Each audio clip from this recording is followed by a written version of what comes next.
Hey guys, it's Black Vegito Seminary today, back with a brand new video for you from my Fatara Warriors. And today we're going to be doing something new on the channel that I've been meaning to do for a very long time. And that is reviews on certain games. So yeah guys, I am bringing reviews to the game so I can help you guys pick out certain games, if they're good or not, if they're bad or not. So yeah, I just really want to do reviews. Reviews are usually going to be, done in sections of gameplay, story, and like sound, music, and stuff like that. So yeah, today we are going to be reviewing Dragon Ball Xenoverse 2, a game that I wanted to review. Hey, that rhymed. And plus the DLC came out. One note, I will not be talking about the DLC.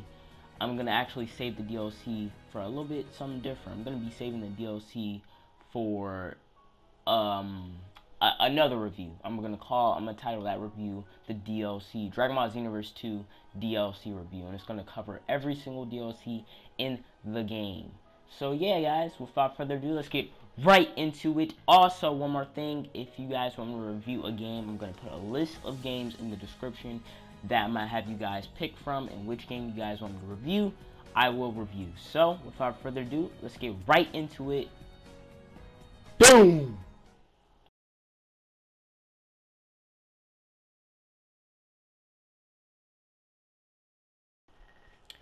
Now, the story of Xenoverse 2 begins right where the end of Xenoverse 1 left off.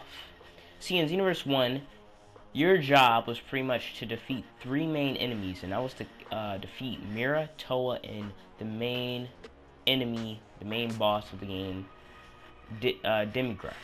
You're supposed to defeat him. After you defeated Demigra, you'll see Toa and Mira at the end pick up like this weird meatball. And it ends abruptly. Now, Xenoverse 2 continues right after that. So pretty much,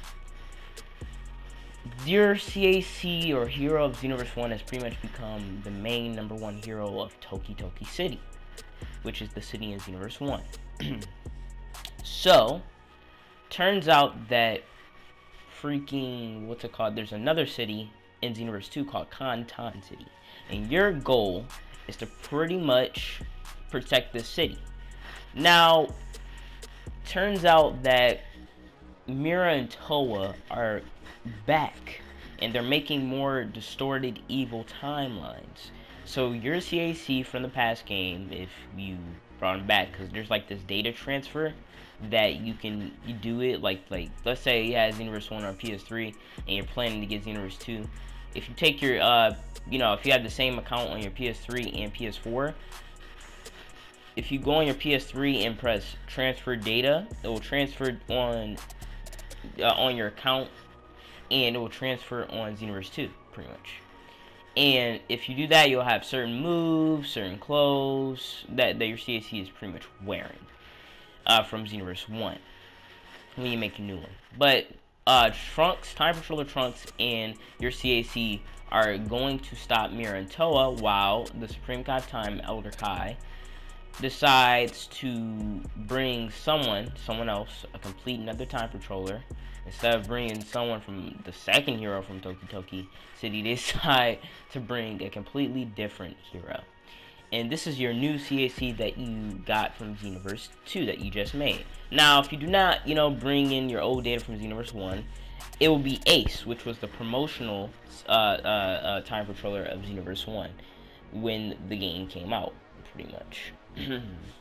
So, your goal is pretty much to fix all the distorted timelines while your CAC and Time Patroller Trunks go ahead and defeat Mira and Toa.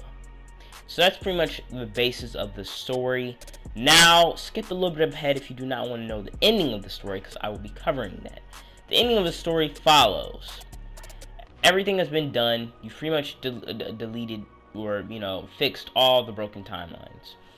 And pretty much, it's just, like, you go to age, question mark, and you fight this mysterious sand called the Masked Sand. Who could it be? He has Goku's hair. Who could it be? Like, could it be Turles? Could it be Goku Black?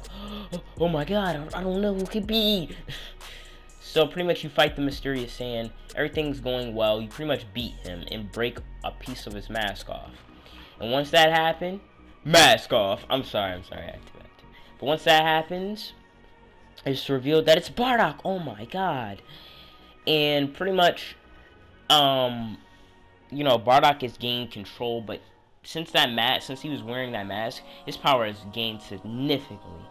So Mira and Toa decides, back at Kantan City at the like the nest, the timeless, Mira and Toa decides to steal the Toki egg, which is like, that egg is so powerful that it could actually like make another universe. So they steal it and go back to the timeline that you are in. Once they notice that Bardock has been defeated, Bardock decides to take Mira into the portal that they came out of.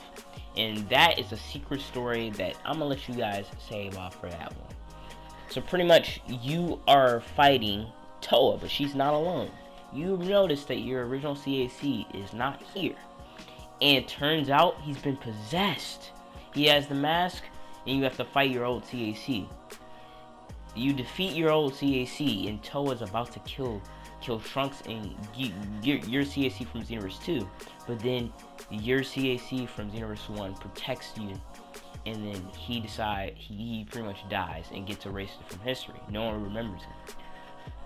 And then Mira comes back from the old portal.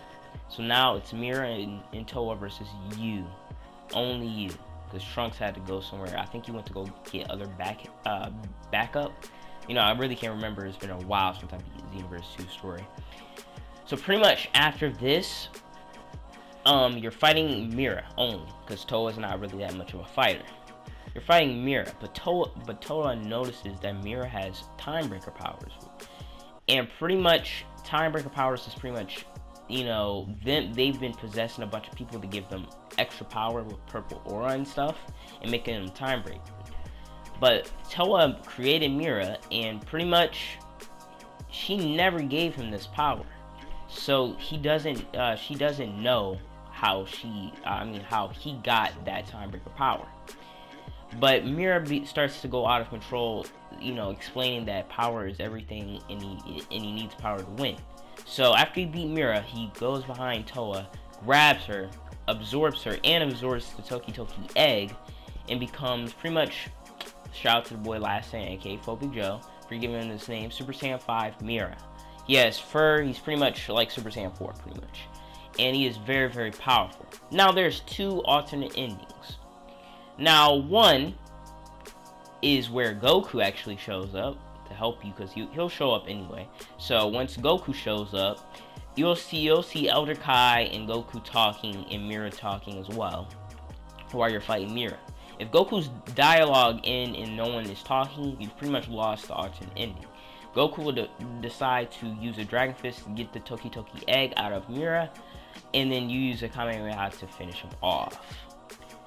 But if you do the alternative ending, this will pretty much be where, you know, like you'll power up, and all the mentors and masters like Gotenks, Gohan, Piccolo, Tien, Krillin, everyone is there to help you, and then boom, you'll do a special Dragon Fist, the Ultimate Dragon Fish. The Ultimate Dragon Fist. Get the Toki egg. Goku will end him off with a Kamehameha, and that is the end of Xenoverse 2. Now, in my opinion, the Xenoverse 2 story is better than the first one. It's, you know, it's not, you know, really the best, but it is better than the first one. I won't say, you know, it's, you know, it's like, oh my god, this is amazing, because like, once you beat the story and make another character, it's pretty much like you're restarting the entire game. Pretty much. The only thing that you will have from your first character is the skills and clothes that's in the Super Souls and the items and stuff like that. But other than that, you will not have all characters, you will not have all parallel quests. It's like making another game, which is kind of annoying, because Xenoverse 1, while having a least better story, was able to have all the extra stuff to the point to where you actually want to replay the story. But when you make another character, you pretty much have to replay the story if you want to get somewhere to unlock all the characters, because you have to unlock all parallel quests, which in Xenoverse 1 you didn't. Plus you had all characters and variations. Now I believe in the Nintendo Switch version of this game, you do have all characters from the get-go, but still, that is very, very annoying. But and also one more thing, in Xenoverse 1, I felt like the ending of that game was better. The fights in the ending of that game was just way, way, way better than Xenoverse 2. But everything else is great. Plus, in Xenoverse 2, you get the Battle of Gods and Resurrection of F saga, which is really, really cool. But in Xenoverse 1, you at least got the GT saga, and you got the what's it called? The Battle of Gods saga. Even though the GT saga was, you know, pretty much DLC, it was still nice to have that. While on this one, you only get the GT saga pretty much in parallel quests, sadly. But that is pretty much about it of the story. I'll talk about the characters and everything once we go on to the gameplay, but out of 10, I'll give the story a 7 out of 10. It could have been better. It feels like Xenoverse 1, the after story is what really, you know, damaged it. It felt like Xenoverse 1 did everything after you beat the story correctly. So without further ado, let's get right on to the gameplay.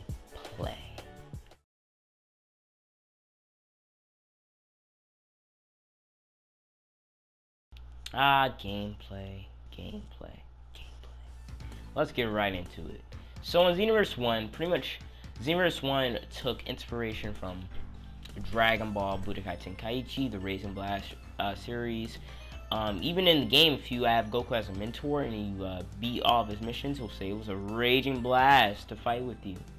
Get it? No.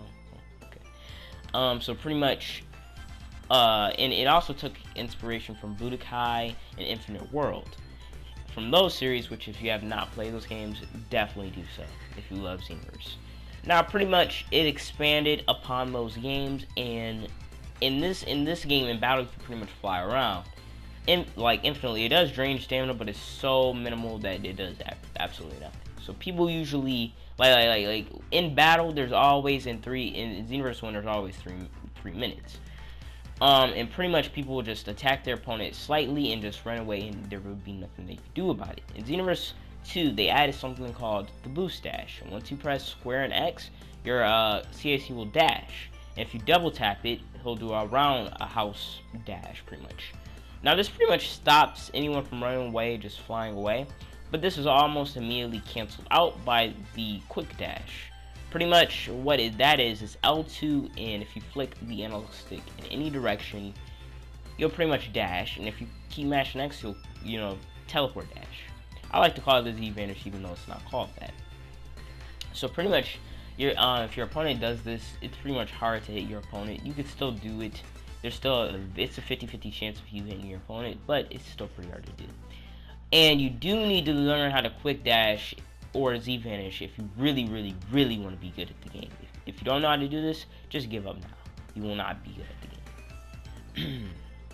Now, pretty much, there's tons of things that you can do in Xenoverse 2, like perfect blocking, block dashing, which is just dashing, but every two dashes, you'll just block. Another thing is key canceling and key stuns, which a lot of people do, but I do not do personally. It's really like let's say you're in a combo that you cannot move from. The only way you can move is Z vanish. You can just press the circle button and boom, you can move. Or you can stun your opponent with the key blast. You can get a free hit, which is cancerous. And people usually complain that I block dash when they really spam key cancels and key stuns, which is just, you know, unfair. So that's why I like to call this a little cancerous. You know, this game is very, very cancerous. Now, the gameplay is really, really good. I'm actually extremely good. This is actually, like, the first true fighting game I actually took very, very, very seriously. And I'm really good. And then in turn, I was actually able to get pretty good at fighters, pretty good at other games. Now, like me, I usually get angry very, very easily. And when it comes to fighting games, I get very angry. So if you're ever in the party with me and I complain or get very, very angry, it's because, you know, that's how I am. And, you know, try to really, you know, don't really push me or nothing like that, because, you know, I don't want to get too mad. You know, tell me, like, to calm down and chill and stuff like that. But pretty much, I like the fighting system. It's a little cancerous, but yes. So the customization is going to be the next thing that we are going to go on to. The customization in characters in the game. But yeah, the gameplay overall is amazing. It is amazing. And honestly, I think the gameplay could have been a little bit better, but pretty much we're gonna go on to customization and extras. Wait, no, it's gonna be, this section is gonna be called customization, characters, and extras. So yeah, guys, without further ado, let's get right into it. Oh, but before I leave, out of 10, the gameplay is pretty much a 9 out of 10. It's really, really good. If you can get past all the cancerous and cheese, you're pretty nice to go. That's pretty great. So it's a 9 out of 10. Without further ado, let's get right into the next section.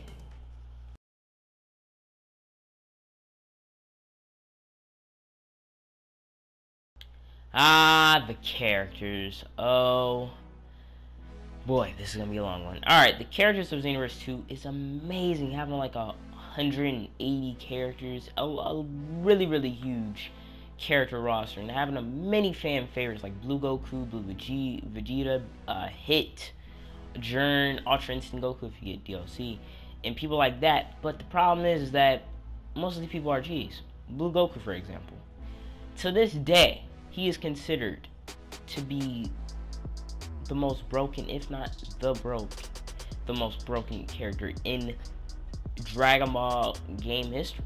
That's how overpowered he is. Even with Ultra Instinct Goku coming out, he doesn't even well, some people will say he doesn't even compare to freaking Blue Goku, and Ultra Instinct Goku can legit one-shot you. He legit can one-shot you if you know how to play as him, pretty much. Hit is just unbelievably, and even when you have to customize, like you can customize Hit, and you can give him God Fist, bro. Like they know what they're doing. Like this, like freaking, these people are overpowered. Some of these people are just overpowered. They can do infinite combos, like Videl. Great Sandman too. You might think she sucks. She's pretty overpowered if you know how to use her. Cell, he is overpowered. Vegito, he is overpowered. Gogeta, overpowered. He was like the OG overpowered character.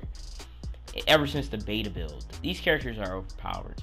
But some of them are pretty good, and even if you have DLC, they're pretty good characters.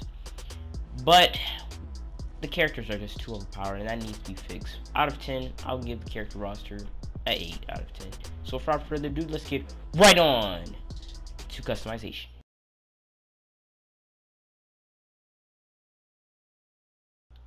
Alright, I'm going to compare the customization to Ultimate Tenkaichi and not Xenoverse 1. The reason why is because we all know that Xenoverse 2's customization is just way better than Xenoverse 1. And it's not even a comparison. So pretty much, we are just going to compare it to Ultimate Tenkaichi. Now, if we're talking about hairstyles, clothes, and skills, and hair colors, and stuff like that, it's way better than Ultimate Tenkaichi. But why do I compare it to Ultimate Tenkaichi? Is because in Tenkaichi, pretty much, the Ultimates look better. The graphics, in my opinion, looks better in Ultimate Tenkaichi. And not only that, I believe, like in Ultimate Tenkaichi, the freaking charges, the transformations, and the the stances you could actually change. Like if you had your mentor, like let's say my mentor in Ultimate Tenkaichi was Goku, I will kind of play like Goku. That will be lit. That is lit, and you can't have that in this game. And that's what, you know, really holds it back when you should. The transformations, while this game does have Super Saiyan 3, has for other races Golden Form, Namekian Giants. While the transformation is better in this game, when it comes to Saiyans, oh my god, like let's say you have Goku as like his hairstyle is wig, it'll turn into Super Saiyan Goku's hairstyle. You can have Bardock's hairstyle and turn into Super Saiyan. So you can legit make people like for example, the hottest transformation when Ultimate Tenkaichi was out was God form. People legit made this man so good. They made Super Saiyan God Goku in the game so good it looked real. It was just pretty much Super Saiyan God Goku with the tail. Ultimate Tenkaichi you can only make male Saiyans, and they had to have tails, which the tails in the tails in Ultimate Tenkaichi was amazing. The tails that we got in this game was booty. When they could have been good. And I know like the races, you can actually make female Saiyans, now female Super Saiyan Blues, female Super Saiyan 3s, golden forms. Well, that's cool and all. You know, there's not like too many like drastic changes. When it turns Super Saiyan Blue, it's just your normal hairstyle with the blue aura. It looks cool, but that's all it is. That's it. But the clothes, it's amazing, but most of the clothes are pretty much, most of the good clothes are pretty much for DLC. And the skills are amazing, but most of the good skills are at the TV Metal Shop, where you have to grind over and over again. It's just crazy. And grinding could legit be as easy as just doing legit this. Nothing else. You could legit just do this and win.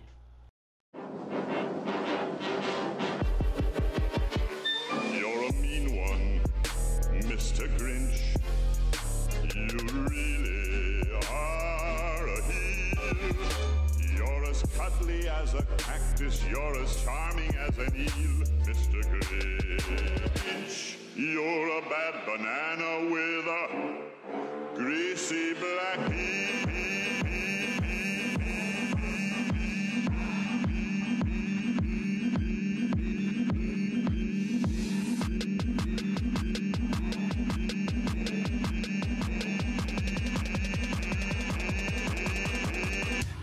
You're a monster, Mr. Grinch, Mr. Grinch. Yeah, it's that easy to grind. It really is. It's that easy to level up. But to be fair, you do need to at least beat the game like once or twice with a few characters, and to like really do that method. You really need a lot of Zenny to do that method. But back in the day, grinding used to be a pain in the butt. And if you do use that method, once you reach level 80 and get Gru to unlock your potential to reach level 90, level 85, you have to pay them TP medals. So you have to grind even more. You have to grind extra missions and parallel quests, which I'll get to later. And I'll get to those in the, what's it called? The extras part. And it's just crazy. And if you just started a game, you're gonna have to grind a lot. And if you did not start a game, and like, cause this game's been out for almost 2 years, which most people have not, pretty much grinded, you're gonna have a pretty much easy time.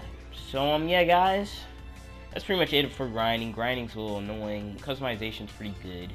This game was announced in 2016. It was pretty much got out in October of 2016. This game should have been finished and polished a little bit more before release. But yeah, guys, out of 10, the customization is a solid, I say solid solid 8 out of 10. It should have been better. It really should have. It really should have been better. But without further ado, let's get on to extras.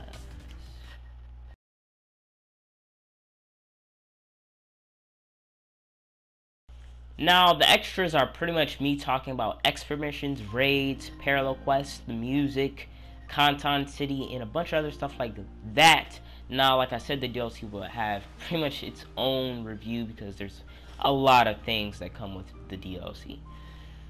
So yeah, without further ado, let's get right into it. First things first is Content City, which is, you can see in the background, I'm flying through. Now, Content City is a very, very huge place, but it's pretty much a disappointment.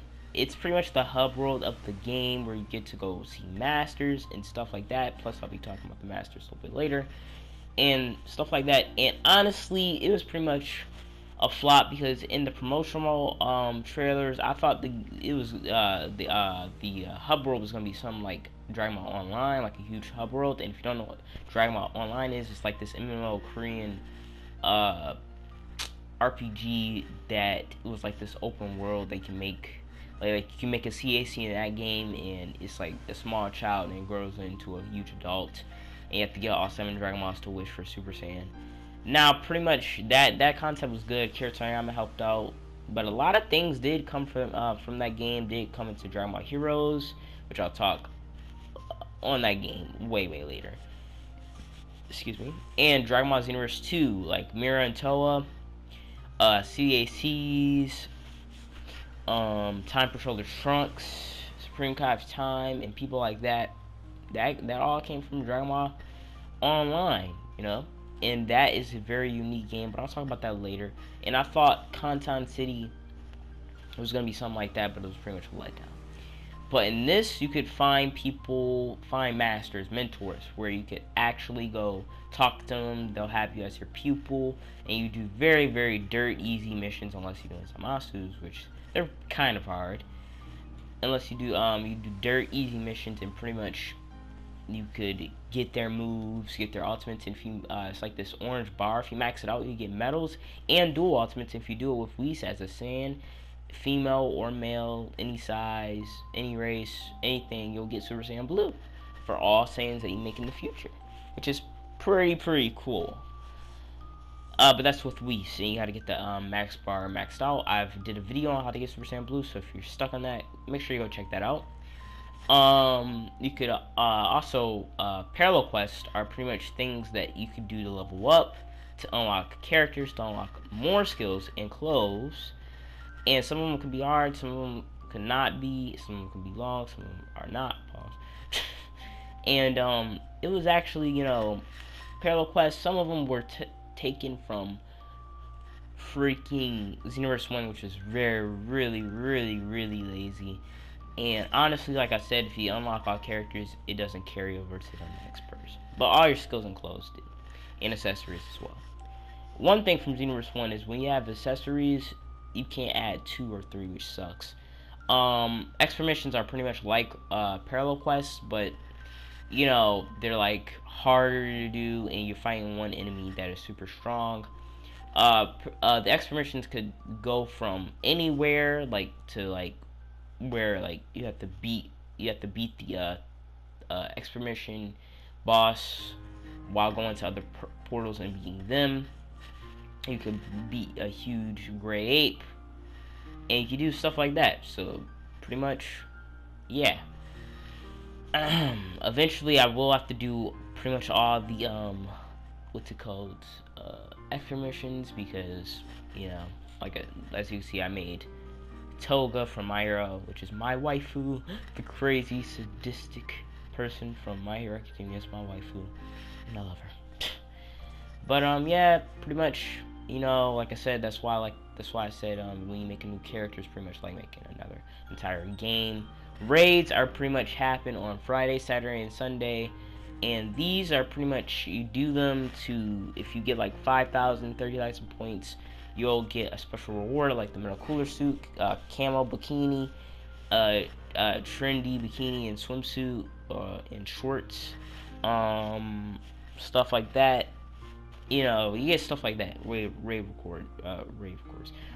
rewards. If you get 30,000 and 50,000 points, there's a lot of strategies to get that done in like an hour. So pretty much, that is pretty much it up for the extras. Oh, one more thing, the music. Now there's something called the anime music pack that you can get for $15. That is crazy. $15 for like 11 songs from the anime, which are good, but they didn't include fan favorites. And what about the game music pack, like Budokai 3, which I know they probably can't because the composer was arrested for, you know, stealing other people's like beats and stuff, you know. But you know, get music like Bursum, which was amazing. You know, get games, game openings like that. Man, my voice just cracked hard. And yeah, so pretty much the anime music pack is amazing. I got it for FighterZ because I got the Ultimate Edition. But you have to pay $15. I actually really want it so bad that I might actually pay $15. So pretty much, what else? The sound, the normal music is forgettable, and especially in FighterZ, but the normal music is forgettable. The opening, I don't even know what that is. And the, what's it called? The only memorable one is the Hyperbolic Sound Chamber, which is actually really good, which I really like. And yeah, that's pretty much it for extras. Now, this game in a whole, this game was pretty much a good game. I really did like the game, but it had so much potential, and it should have been better. This game had a lot of potential, but it just messed up. It should have took like a year or two to get this game fully out, and they messed it up. There's so much cheese. When the game first came out, it was just cheese Ahoy, pretty much. It was just Cheez-Its, and it still is. The broken ultimates, the broken CACs, the broken everything. This game is very, very cheese, which makes the game very, very unfun. The cast characters are overpowered. The CACs that everyone spams are overpowered. It's just the death combos that everyone can do on you. This game is just not fun at sometimes because people break it. As you can see on my stream, I was finding a guy named X10. Now, shout out to him. He's a pretty cool dude.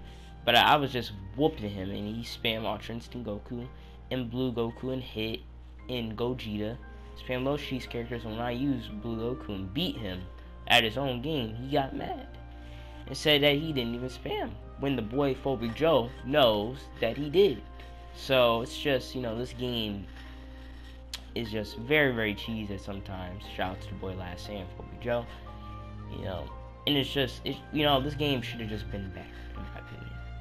But, that is it pretty much. Overall, this game, out of 10, if you compare it to the original, it does a lot of things different. Unless you don't have the DLC, it does pretty much nothing different. So compare this game to Xenoverse 1 to 2. I say this game is pretty much, compared to that game, it's only 2 points ahead. When Xenoverse 1 is cheaper, and you're pretty much getting the same thing. Xenoverse 2 with the DLC is way better than Xenoverse 1, but you have to pay like another $60 just to get Xenoverse 1, you know? I mean, not Xenoverse 1, just to get like a better game than Xenoverse 1, which is just completely unfair.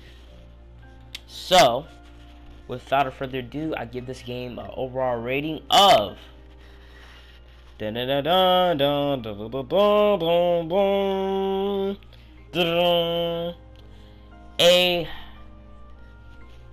9 out of 10. This game had a lot of bad problems, but this game's really, really special to me. It's actually a pretty good game once you get all past those problems, and it's very, very fun with your friends. But once you do everything, this game gets really boring, and you don't want to start playing other games. But that's pretty much it. Make sure you guys be on the lookout for my update video. I'm gonna actually start doing more builds, more streams. If you guys want any other game that you guys want to review, look in the description below, and put your game that you want me to review in the comments. God bless you if you sneeze during this video. See you guys later, and peace, my Patara warrior.